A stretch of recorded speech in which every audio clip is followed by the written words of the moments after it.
ma personne, ici c'est Leslie, ton guide. Bienvenue dans Transformation d'une personne lambda. Tu es prête à embarquer dans un voyage incroyable pour découvrir ce qui te rend unique? Aujourd'hui, on va explorer des expériences réelles, des récits de quêtes palpitantes et ces petits moments magiques de la vie. Alors mets-toi à l'aise, ouvre grand tes oreilles et bon épisode!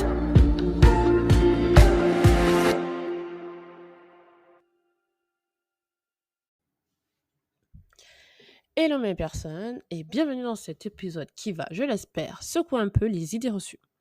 Aujourd'hui, on plonge dans un débat qui me tient à cœur et que je suis souvent avec moi-même et avec mes amis.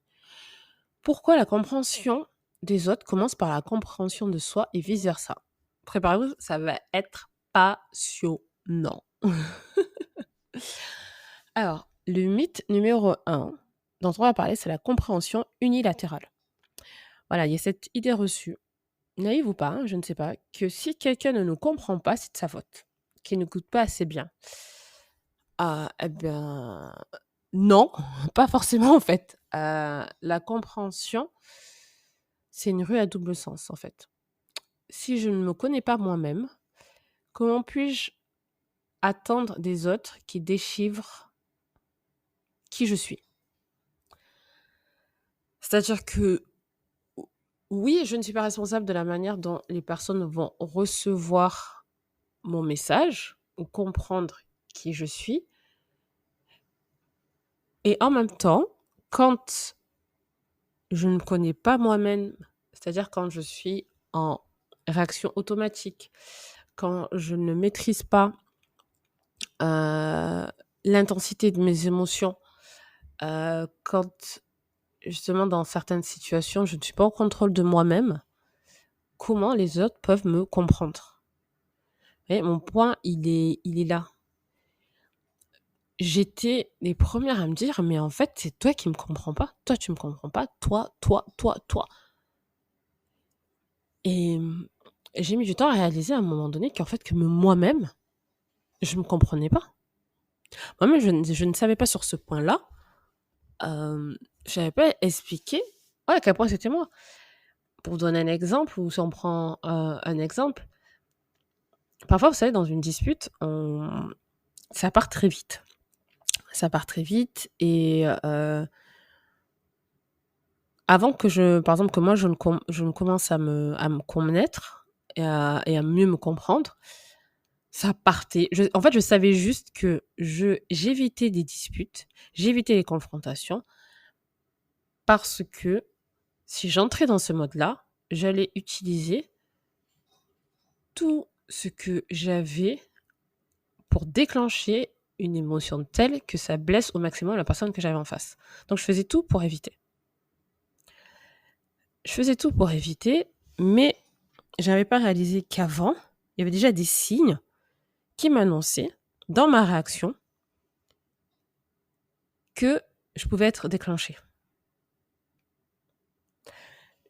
Avant que je me connaisse mieux, je ne comprenais pas, ou je ne me comprenais pas. Je ne comprenais pas pourquoi au moment de la dispute, c'était les larmes qui allaient d'abord sortir avant. Je ne savais pas à quel moment j'étais frustrée. Parce que sauf cas rare, dans mon cas, ce sont des bouts de choses qui se cumulent avant l'explosion ou l'implosion, pire. Hein. Et ça, en fait, je n'étais pas capable de détecter ou d'identifier. Waouh, là, qu'est-ce que mon corps m'envoie comme message? Je suis complètement déconnectée de mon corps. Là, qu'est-ce que mes pensées m'envoient comme message? Qu'est-ce que mes émotions m'envoient comme message? Donc, avant même que le message puisse être compris, identifié, analysé, accepté, peu importe, compris par l'autre, il y avait toute une phase où déjà, en moi, quand je parlais, je m'exprimais, quand j'étais avec l'autre, je ne comprenais pas. Donc, voilà, quand je parle de celui de la compréhension unilatérale, c'est sur ce point-là, en fait. Comment puis-je attendre des autres qui déchiffrent qui je suis quand moi-même, je ne suis pas en capacité de le faire? Ensuite, le deuxième point, c'est qu'à un moment donné, il y a une bascule, en fait, parce que les autres sont notre miroir. Et c'est là qu'on fait un vrai twist. Vous voyez le pas de twist, vous avez déjà dansé rock'n'roll, vous avez vu même les gens danser le rock'n'roll un peu comme Elvis Presley, vous avez vu comment les genoux peuvent partir d'un côté et les hanches de l'autre côté. Donc le twist, c'est ça, c'est que je suis dans le positionnement où la compréhension est unilatérale et en même temps, ben, ça aussi à travers les yeux des autres que j'apprends à me connaître. J'adore. J'adore ce paradoxe. Paradoxe vraiment. Là, je dis ça avec le recul. Hein. Des fois, c'est vraiment prise de tête. Mais le paradoxe de l'être humain, c'est juste fantastique. Et parce que oui, en fait, je me connais à travers mes propres yeux, certes, mais aussi à travers ceux des autres. C'est-à-dire que chaque réflexion, chaque réflexion, chaque regard, c'est comme un miroir qui me renvoie une facette de moi. Et quand on est conscient, on prend plus de conscience de choses et qu'on on lit des livres de développement de personnel ou autre, on entend souvent cette phrase dire que effectivement on est que l'autre est un reflet, une facette de nous-mêmes, et que généralement, pour faire plus simple, ce qui nous titille sur l'autre, ce sur lequel on va mettre un point d'attention, quand on a la perception que c'est quelque chose de positif, ça veut dire que c'est quelque chose qu'on a en nous-mêmes et qu'on a en nous-mêmes, parce que si on a la capacité de voir chez l'autre, c'est qu'on l'a. Et idem sur quelque chose qu'on perçoit comme négatif, c'est soit quelque chose qu'on ne se permet pas de faire ou d'être, soit quelque chose qui est en nous et qu'on n'ose pas exprimer aussi. Donc c'est pour ça que c'est important, à mon sens, d'être en relation avec les autres, même si on a parfois des moments où on a besoin d'être seul pour toutes ces reconnexions à soi, reconnexion à son corps. Voilà, moi je valorise énormément, je donne beaucoup d'importance à ces temps précieux avec soi. Mais en même temps, en étant dans la propre réflexion, je ne sais pas à quel point j'évolue, à quel point j'avance. Si par exemple on reprend cet exemple où je sais que je vais être déclenchée, je peux savoir que je suis déclenchée qu'en étant en relation avec l'autre, en lien avec l'autre. Face à moi-même, jusqu'à présent en tout cas, je ne me déclenche pas. Donc, l'autre est notre miroir. Troisième point, va être après dans la danse de l'incompréhension.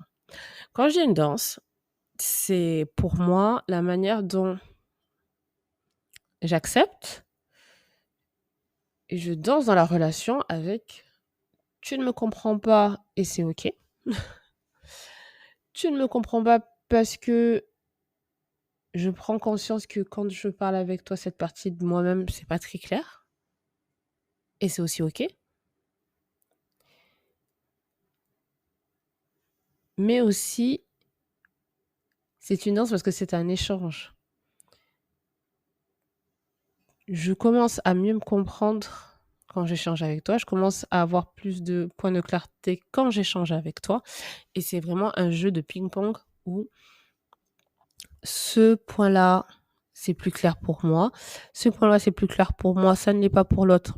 Et c'est ok. Et on est vraiment dans cette danse à deux où chacun prend le rôle du meneur à son tour. Et on fait une choré en fait ensemble. On fait une choré, on s'adapte à la musique de la vie et je trouve ça beau. Je trouve ça beau. Une fois, voilà, j'ai eu cette image de la danse dans la relation et vraiment de la danse à 2. Parce que j'avais fait des cours de danse à 2 et je suis rendu compte à quel point, quand on est dans le rôle de la femme, à quel point ça soulage puisqu'en gros, on est guidé par l'autre. Néanmoins, même si on est guidé par l'autre, on connaît nos pas. Tout en étant guidé par l'autre, on comprend les transitions. Et j'ai vraiment aimé cette haute perception de la danse à 2. Et j'aime dire que la vie, c'est une danse. Des fois, je l'oublie. Là, en fait, ça me fait réaliser que j'oublie des fois à quel point la vie est une danse et à quel point il y a des choses sur lesquelles je lâche le contrôle. Je me laisse guider par la vie, tout en sachant quel pas faire, comment aller vers les transitions. Oh, les transitions, c'est pas génial ça? Quand on connaît les transitions, comment on arrive à mettre bout à bout des éléments de notre vie et grâce aux transitions, ça donne de la fluidité. Ah, j'aime bien cette image. Donc voilà, dans la danse de la compréhension, on se laisse guider et néanmoins, on connaissait pas, on connaît les transitions et on sait avancer. Et le dernier point que je voulais aborder, c'est je lance un peu cet appel, connais-toi toi-même et aide les autres à te connaître. Mais j'ai envie même de dire pousse les autres aussi à se connaître. Parce que c'est un travail d'équipe et c'est une co-construction, en fait, une co-création. Je préfère création, une co-création. Et parfois, on pense que l'autre en face n'est pas réceptif au changement. Parce qu'en soi, quand on change de manière trop brutale, ça peut remettre, quand je vous dis que ça vient chercher quelque chose en soi, ça peut remettre justement quelque chose en question en soi, de manière un peu brutale. Alors que l'image justement de la danse où on crée ensemble, on co-crée une chorégraphie, une danse, où on peut même inventer des pas, des petites phases, je trouve ça plus doux. Je trouve ça plus doux et en fait, quand on parle de se connaître soi, on invite l'autre aussi à suivre notre mouvement. Vous voyez encore une danse de couple, hein, même s'il y a le lead c'est souvent l'homme, mais si on prend n'importe quelle relation, n'importe quelle danse,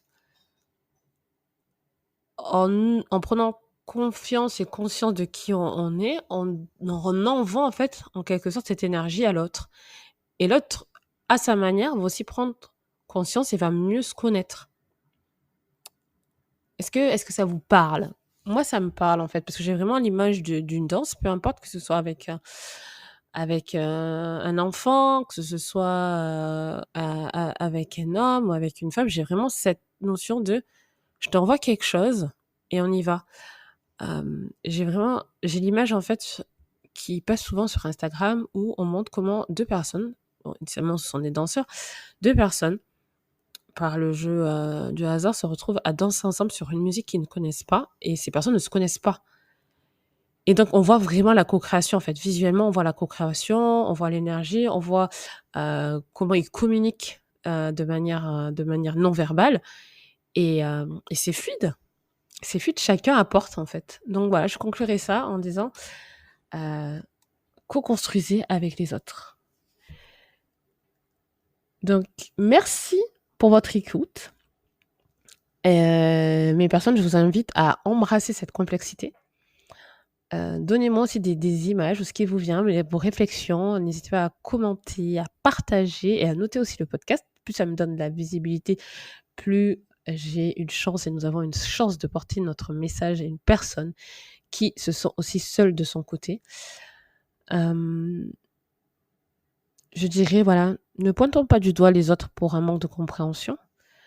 Plongeons plutôt dans l'aventure de la découverte et de la découverte des autres et comment ils nous voient. Parce que ça peut être un élément clé, un élément de départ pour nous. Et dans cette rencontre, voilà, il y a de la magie qui s'opère, il y a de la danse qui se crée et il y a de la fluidité. Encore une fois, merci d'être à mon écoute, mes personnes. Je vous souhaite une excellente semaine. Prenez soin de vous. À bientôt.